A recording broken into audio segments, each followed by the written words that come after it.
Hello back in USA. सुबह सवेरे अपने फोन की स्क्रीन पर उभरने वाली उस तहरीर और भेजने वाले के नाम ने रईसा को चंद लम्हों के लिए साफ किया था। उसके बावजूद कि वह तवक्का कर रही थी कि वापस आने के बाद उससे राब्ता जरूर करेगा। हालात जो भी थे, उन दोनों के दरमियान बहरहाल ऐसा कुछ नहीं हुआ था कि उन दोनों को एक दूसरे से छुपना पड़ता। वेलकम बैक का टेक्स्ट उसे भेजते हुए रईसा ने एक बार फिर खुद को याद दिलाया था कि जिंदगी में होने वाले उस पहले ब्रेकअप को उसने दिल पर नहीं लेना था और बार बार खुद को याद दहानी जरूरी थी। दर्द खत्म नहीं हो रहा था, लेकिन कम जरूर होता था, कुछ देर के लिए थमता जरूर था। यूनिवर्सिटी जा रही हो, वो नहा कर निकली तो उसने फोन पर इशाम का अगला टेक्स्ट देखा। उसने हाँ का जवाबी टेक्स्ट करते हुए उसे अपने जहन से झटकने की कोशिश की। मिले। अगला टेक्स्ट फौरन आया था। वो कॉर्नफ्लेक्स खाते हुए मेज पर पड़े फोन पर चमकते उस सवाल को देखती रही। कहना चाहती थी अब कैसे, मगर लिखा था नहीं, मैं मसरूफ हूँ। कॉर्नफ्लेक्स हलक में अटकने लगे थे। वो अब उसका सामना नहीं करना चाहती थी। दिल संभालने की सारी कोशिशों के बावजूद उसका सामना मुश्किल तरीन था। वो रिवायती लड़की नहीं बनना चाहती थी, न गिले शिकवे करना चाहती थी, न तंज न झगड़ा, और न ही इसके सामने रो पड़ना चाहती थी। वो बहरहाल इसलिए नहीं गया था कि वो बिछड़ जाता।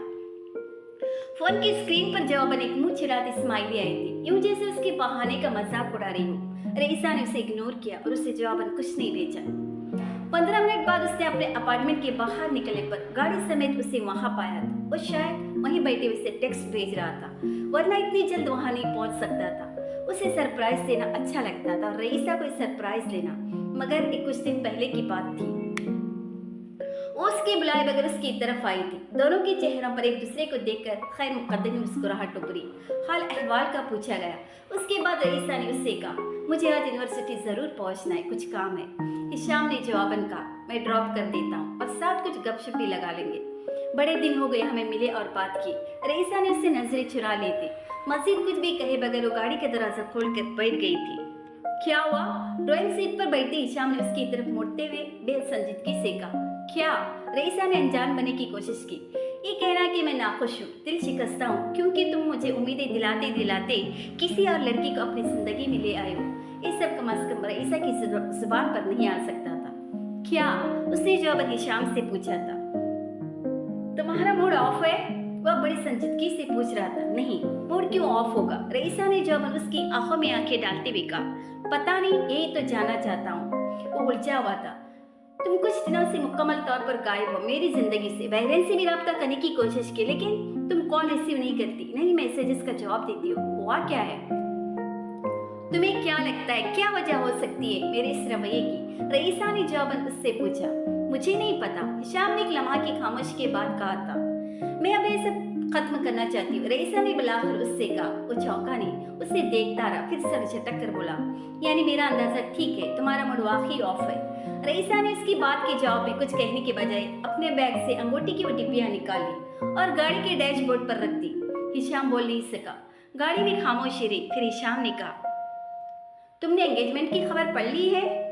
उससे भी पहले मुझे ये खदशा था, इसलिए इस खबर से मैं हैरान नहीं हुई। रईसा ने मध्यम आवाज में उससे कहा, बड़े ठंडे अंदाज में जिसके लिए हमेशा पहचानी जाती थी। मैंने तुमसे एक कमिटमेंट की थी रईसा, और मैं अपना वादा नहीं तोड़ूंगा। न्यूज़पेपर में आने वाली खबर हम दोनों के दरमियान दीवार नहीं बन सकती। इतना कच्चा रिश्ता नहीं ये, हिशाम बड़ी संजीदगी से कहता गया था। न्यूज़पेपर की खबर की बात नहीं है हिशाम, तुम्हारी फैमिली के फैसले की बात है। तुम अब वली अहद हो, तुम्हारी जिम्मेदारी और तुमसे रखी जाने वाली तवक्कात और है। वो उसकी बात पर हंसा था। वली अहद? मैं अभी तक न अपने इस रोल को समझ पाया और न ही अंदाजा लगा पा रहा हूँ कि मैं उस मनसिब के लिए अहल हूँ भी या नहीं। ये पावर पॉलिटिक्स है, आज जिस जगह पर हम कल होंगे भी या नहीं, कोई सर्टिनिटी नहीं। अगर मुझे फैसला करना होता तो मैं कभी अहदा न लेता, मगर ये मेरे बाप की ख्वाहिश है। वो अब संजीदगी से कह रहा था। रईसा ने उसकी बात काटते हुए कहा, गलत ख्वाहिश नहीं। कौन माँ बाप नहीं चाहेंगे कि अपने औलाद के लिए ऐसा मनसिब? तुम खुशकिस्मत हो, तुम्हें ऐसा मौका मिला है, मध्यम आवाज में कहती गई। पहले मैं भी यही समझता था, हिशाम ने जवाबन कहा, लेकिन अब ऐसा नहीं है। हर चीज की एक कीमत होती है, कोई भी चीज लॉटरी में नहीं मिलती। ये जरूरी है बड़ी अहद के लिए कि वो एक शादी शाही खानदान में करे, वो भी पहली। मेरी और तुम्हारी शादी हो चुकी होती तो और बात थी, लेकिन अब नहीं हो सकता कि मैं शाही खानदान में शादी से इनकार करूं। जिन्होंने मेरे बाप की बादशाहत का फैसला किया, उन्होंने ही ये फैसला भी किया है। मुझसे इस बारे में राय नहीं ली गई, बताया गया था, खामोश हुआ। मैं अंदाजा कर सकती हूँ और इसलिए तुमसे कोई शिकायत नहीं कर रही। मेरे और तुम्हारे दरमियान वैसे भी इतने अहद व पैमान तो हुए भी नहीं थे कि मैं तुमको किसी बात के लिए इल्ज़ाम देती। इसीलिए ख़त्म करना चाहती हूँ खुद ये सब कुछ, ताकि तुम अगर कोई ऑब्लिगेशन महसूस कर रहे हो तो न करो, और मैं हर्ट नहीं हूँ। उसने बात खत्म की तो खौफ किया, फिर आखिरी जुमला बोला, तुम हुई हो मैं जानता हूँ, और मैं नादिम भी हूँ। हिशाम ने इसकी बात इख्तिताम पर कहा, और मैं ये सब खत्म नहीं करना चाहता। नहीं, मैं तुमसे इसलिए मिलने आया हूँ रईसा, मैं तुमसे भी शादी करूँगा, और ये बात मैंने अपनी फैमिली को बता दी है और उन्हें एतराज़ नहीं है। वो उसकी बात पर बेख्तियार हंसी और हंसती ही चली गई, इतना कि उसकी आंखों में आंसू आ गई। हुमैद बिल्कुल ठीक कहता था, पता नहीं उसकी ज़बान काली है या वो ज़रूरत से ज़्यादा अक्लमंद है। वो बिलाखिर अपनी आंखें रगड़ते हुए बोली। हिशाम पूछे बगैर नहीं रह सका। वो क्या कहता है? यही जो तुम अभी कह रही हो, दूसरी शादी। वो कहता है बादशाह हरम रखते हैं, हरम की मलिका भी कनीसी होती है। हिशाम कुछ देर के लिए बोल नहीं सका, यूं जैसे लफ्ज ढूंढने की कोशिश कर रहा हो। फिर उसने जैसे मुदाफियाने अंदाज में कहा, अरबों में ऐसा नहीं होता। अगर बादशाह की 4 बीवियां भी हो तो भी।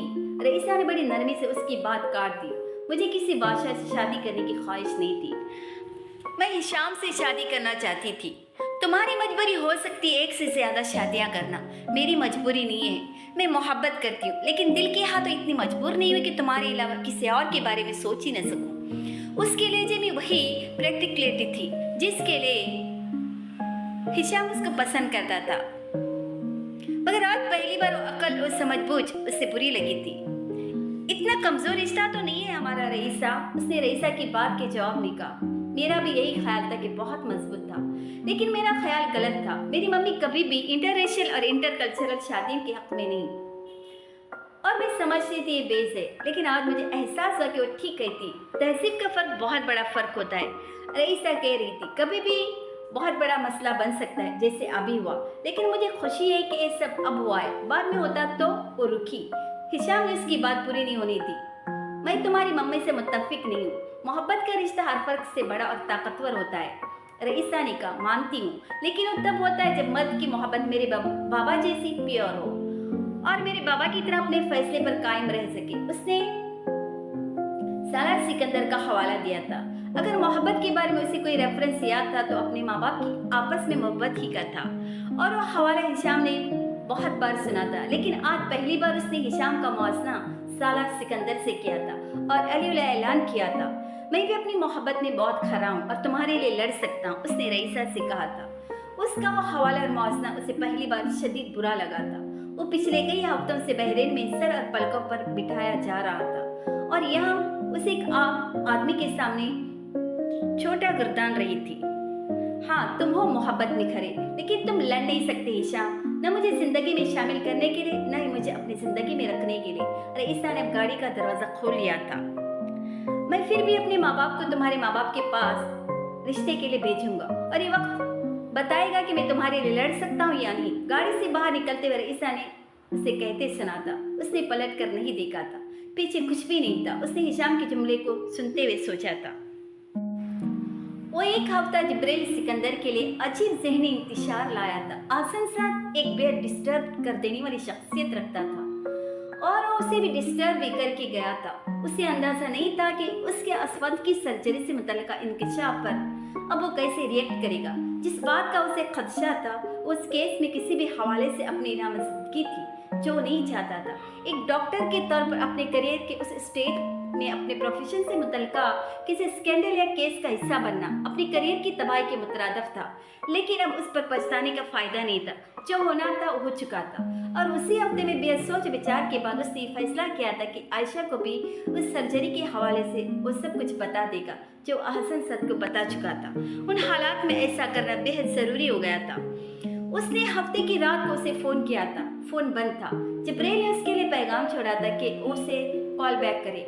8 घंटे के बाद उसने आयशा का नाम अपनी स्क्रीन पर चमकता देखा। कॉल रिसीव करने के बाद उनके दरमियान हाल अहवाल के हवाले से चंद सेकेंड्स की गुफ्तगू हुई। फिर जिब्रील ने उससे अगले दिन मुलाकात की ख्वाहिश का इजहार किया।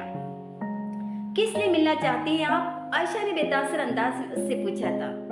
एक बात मैं आपको सामने बैठकर ही बता सकता हूँ, उसने जवाबन कहा था। वो चंद लम्हे खामोश रही, फिर उसने पूछा था कि वो किस वक्त उससे मिलना चाहता था। किसी भी वक्त, जब आपके पास वक्त, उसने जवाबन कहा था। 11-12 बजे आयशा ने चल में सोचकर उससे कहा, डन। उसने जवाबन कहा और आयशा अब्दी ने खुदा हाफिज कहकर फोन बंद कर दिया। जिब्राइल फोन हाथ में ले अगला जुमला सोचता ही रह गया। आसन सर ने उससे कहा था, उसने आयशा अब्दीन के लैपटॉप में उसकी तस्वीरें देखी थी।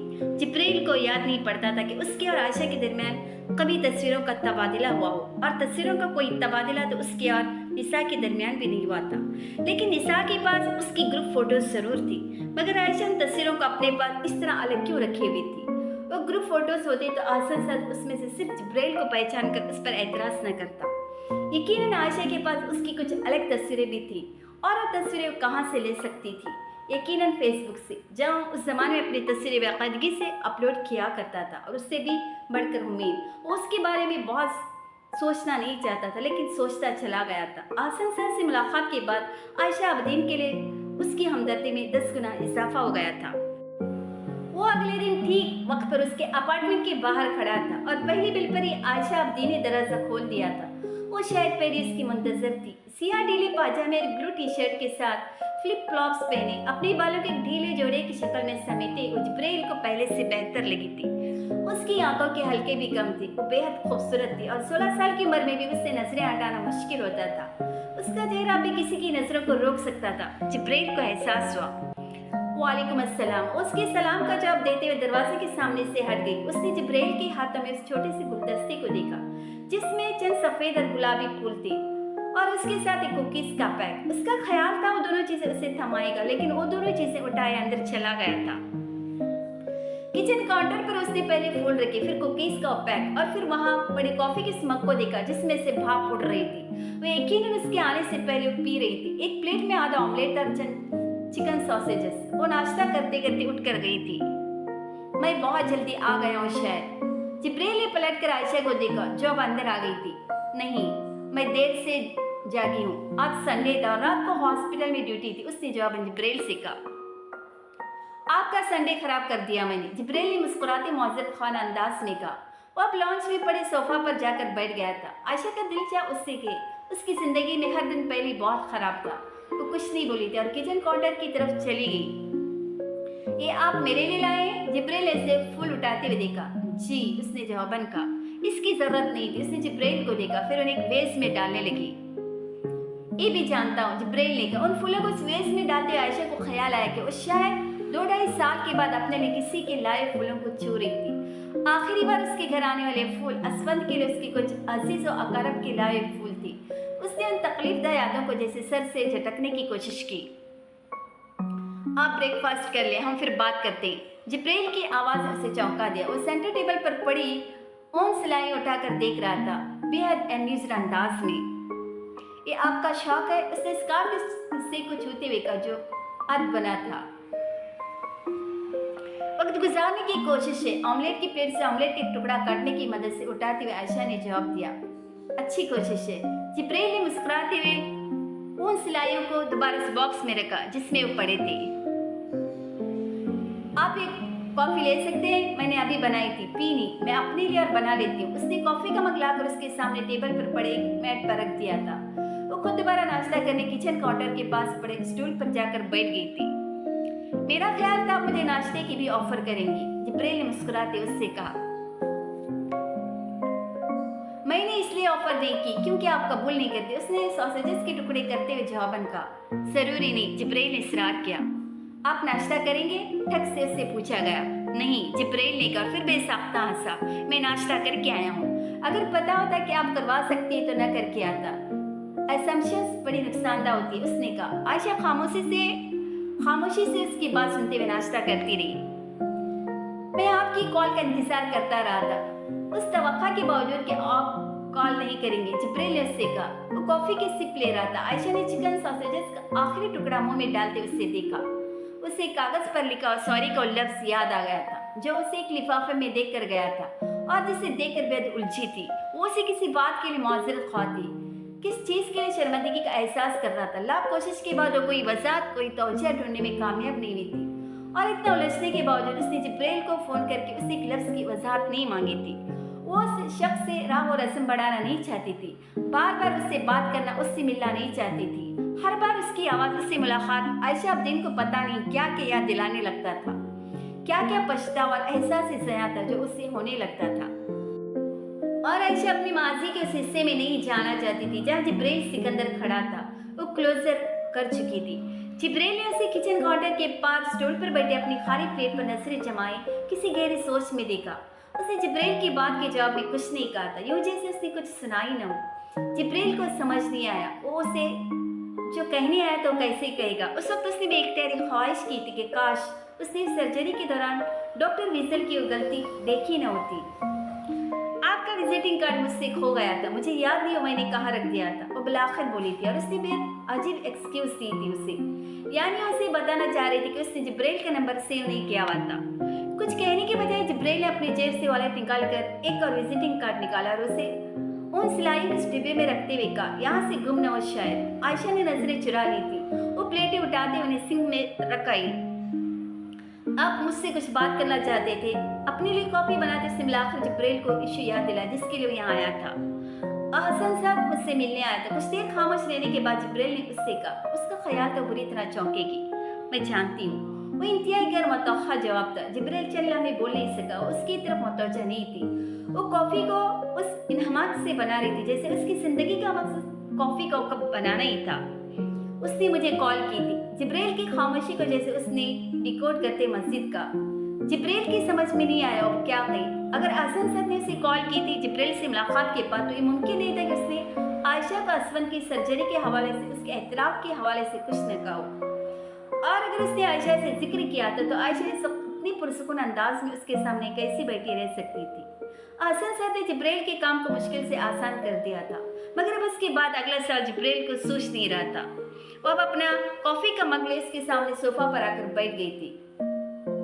अब आपको ये तो पता चल गया होगा कि मैं कितनी गुनहगार और काबिल नफरत हूँ। आयशा अब्दीन के लहजे में अजीब इत्मीनान था, यूं जैसे खुद पर मलामत नहीं अपनी तारीफ कर रही हूँ। जिब्रेल इसे देखता रहा। आयशा अब्दीन की आंखों में कुछ भी नहीं था, वो तकलीफ और दर्द भी नहीं जो जिब्रेल ने हर बार उसकी आंखों में देखा था।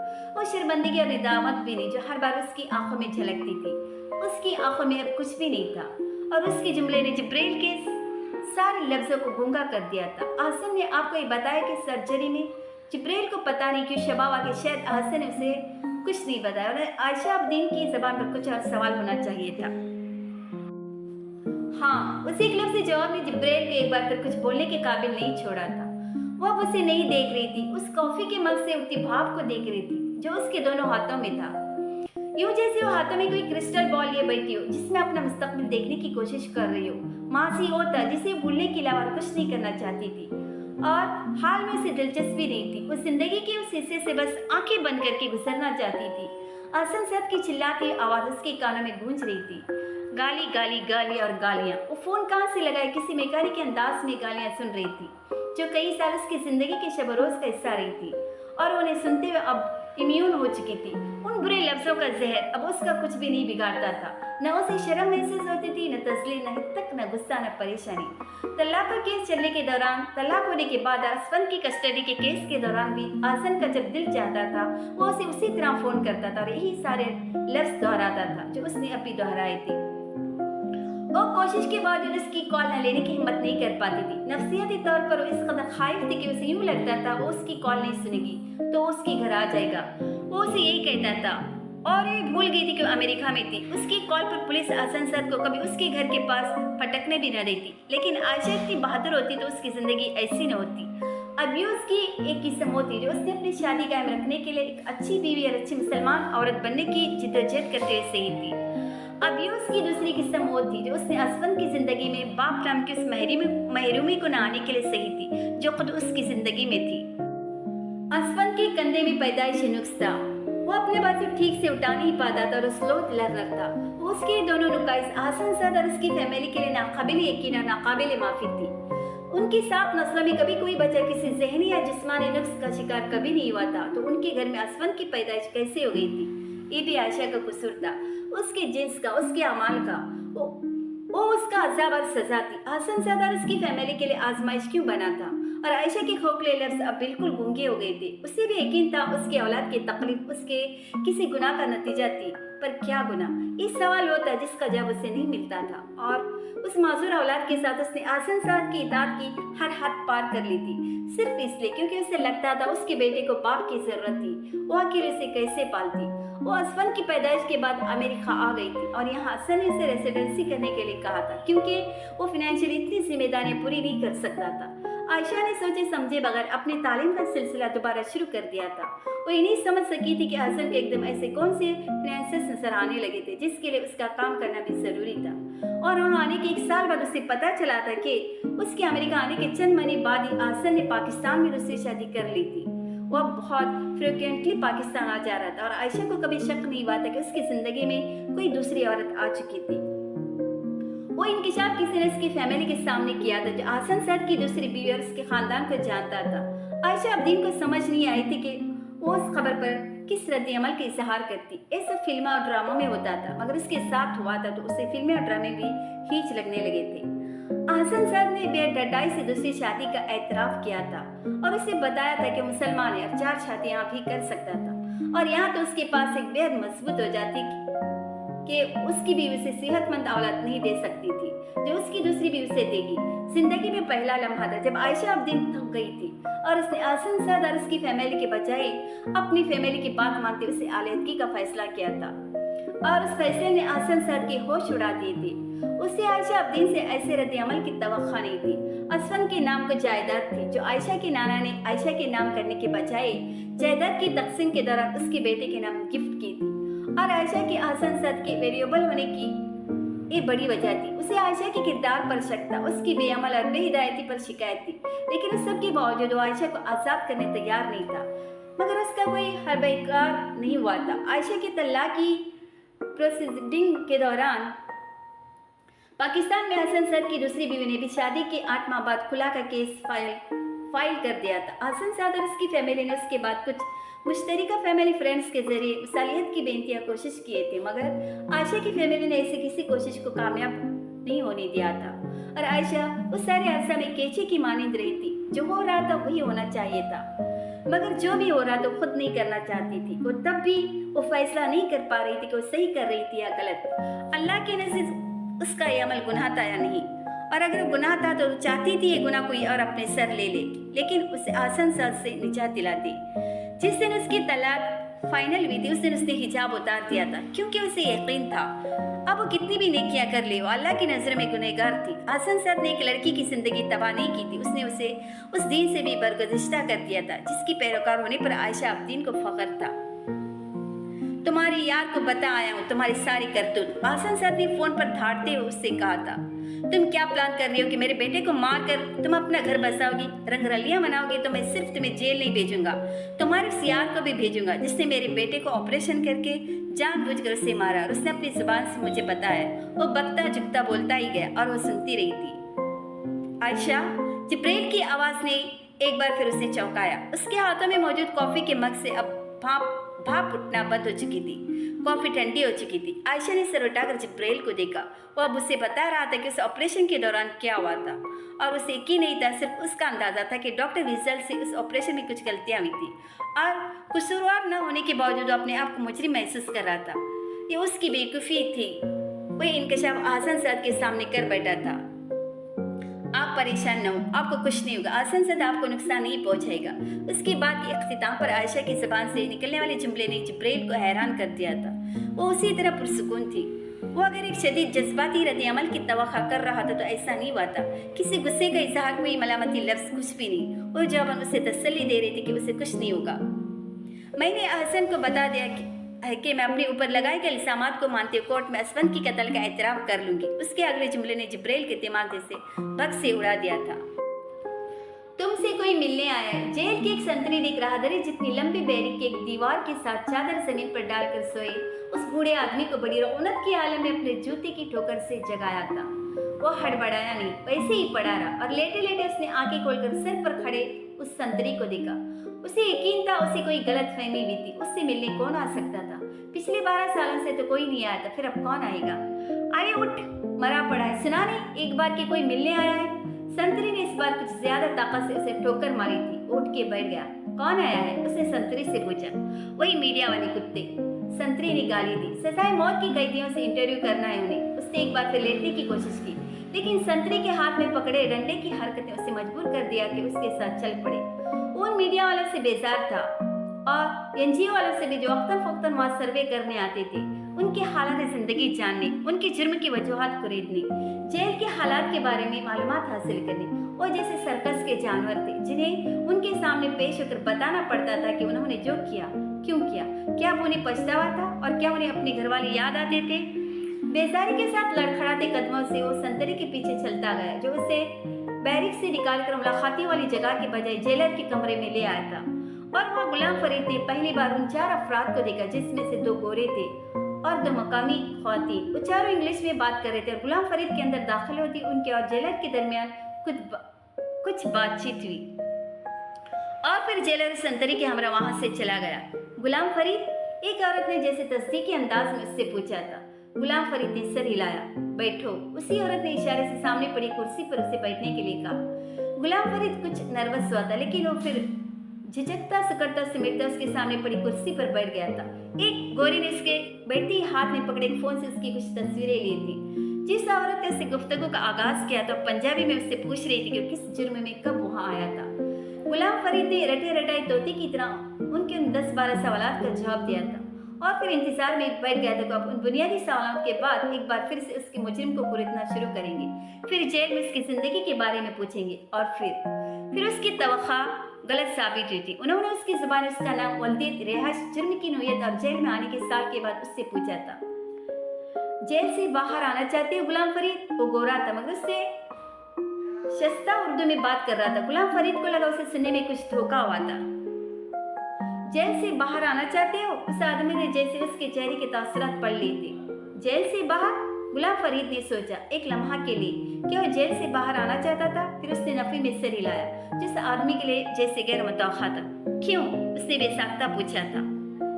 बाहर आकर क्या करूंगा? गुलाम फरीद ने जवाबन कहा था। न कोई घर है न खानदान, और इस उम्र में मेहनत मजदूरी नहीं होती। जेल ठीक है, यहाँ सब मिलता है, गुलाम फरीद ने कहा था। उसने सोचा था सर्वे के सवाल बदल गए थे। अगर तुम्हें ढेर सा पैसा, एक शानदार सा घर और बीवी भी मिल जाए तो भी बाहर आना नहीं चाहते? जिंदगी नई सिरे से शुरू करना नहीं चाहते? इस बार दूसरी औरत ने उससे कहा था। बहुत सारा पैसा? गुलाम फरीद ने सोचा। बहुत सारे पैसे की ख्वाहिश ने तो मसला पैदा किया था उसके लिए। उसे पता नहीं क्या क्या याद आया था। इतने साल गुजर जाने के बाद भी जब वो सोचता था तो उसे सब याद आ जाता था।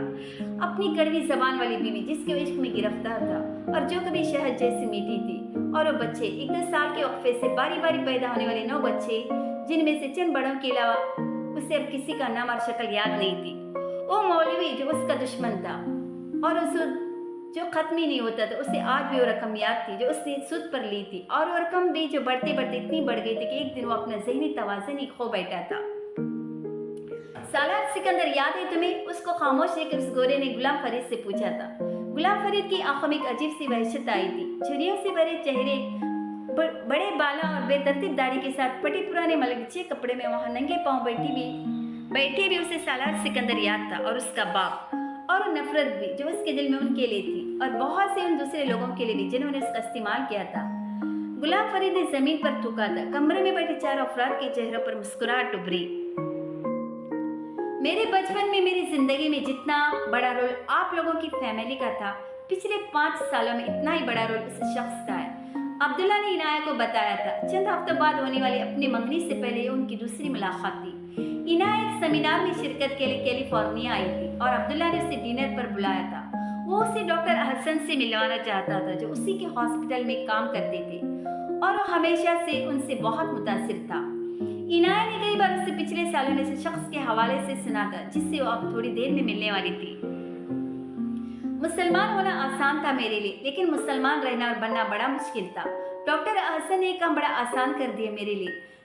जिब्रील के बाद एक दूसरा शख्स है जिसे मैं रोल मॉडल समझता हूँ कि वो दीन और दुनिया दोनों को साथ लेकर चल रहे हैं। अब्दुल्ला बड़े पुरजोश अंदाज में इनाया को बता रहा था और मुस्कुराते सुन रही थी। अब्दुल्ला जज्बाती नहीं था, बेहद सोच समझकर बोलने वालों में से था और किसी की बेजा तारीफ करने वालों में से नहीं था। कुछ ज्यादा ही मुतासिर हो गए तुम उनसे, इनाया कहे बगैर नाराज की। वो हंस पड़ा। तुम जेलस तो नहीं हो रही? उसने इनाया को टीस किया। हुई तो नहीं, लेकिन हो जाऊंगी, उसने जवाब मुस्कुराते हुए कहा। मुझे यकीन है तुम उनसे मिलोगी तो तुम भी मेरी तरह मुतासिर हो जाओगे उनसे। अब्दुल्ला ने कहा, मैं अपने निकाह में गवाह उन्हें बनाऊंगा। इनाया इस बार कई कमाल कर हंसी थी। अब्दुल्ला, तुम इसके तरह इंस्पायर्ड हो उनसे? मुझे थोड़ा बहुत अंदाजा था, लेकिन इस हद तक नहीं। मुझे अब और इश्तियाक हो रहा है कि उनसे मिलने का। इनाया ने उससे कहा, वो यकीनन बड़े अच्छे शौहर भी होंगे अगर तुम निकाह में भी उन्हें गवाह बनाना चाहते हो तो। इनाया को मजीद तजस्सुस हुआ था। बस इस एक मामले में खुशकिस्मत नहीं रहे हो। अब्दुल्ला एकदम संजीदा हो गया। अच्छी बीवी एक नियामत होती है और बुरी एक आजमाइश, और उन्हें 2 बार उस आजमाइश से गुजरना पड़ा। उनकी नरमी और अच्छाई का नाजायज फायदा उठाया उनकी बीवियों ने। अब्दुल्ला कह रहा था, ओह दैट्स सैड। इनाया ने कुरेदे बगैर अफसोस का इजहार किया। तुम्हें पता है, तुमसे शादी के लिए भी मैंने उनसे बहुत दुआ करवाई थी, और देख लो उनकी दुआ में कितना असर है, वरना तुम्हारे पेरेंट्स आसानी से मानने वाले तो नहीं थे। अब्दुल्ला बड़े फकरी अंदाज में कह रहा था, मेरे पेरेंट्स किसी की दुआओं के बजाय तुम्हारे किरदार और इखलास से मुतासिर हुए हैं अब्दुल्ला। इनाया ने इससे जताया। उसे अपनी बेयकीनी का वो आलम अभी भी याद था जब चंद महीने पहले अब्दुल्ला उसे पाकिस्तान में मिलने के बाद इमामा ने उसे फ़ोन किया था और उसे बताया था कि उन्होंने उसका रिश्ता अमेरिका में मुकीम एक हार्ट सर्जन के साथ कर दिया था। वो कुछ देर के लिए भौंच कर रह गई थी। उससे पहले जो भी प्रपोजल्स उसके लिए जेर गौर आते थे, इनाया से मशवरा किया जाता था और फिर उससे मिलवाया जाता था। ये पहला प्रपोजल था जिसके बारे में उसे उस वक्त इत्तला दी जा रही थी जब रिश्ता तय कर दिया गया था। अजीब सदमे की हालत में उसे इमामा से कहा था, मगर मम्मी आपको मुझे पहले मिलवाना चाहिए था उससे, इसके बारे में तो मुझसे कुछ पूछा तक नहीं आपने।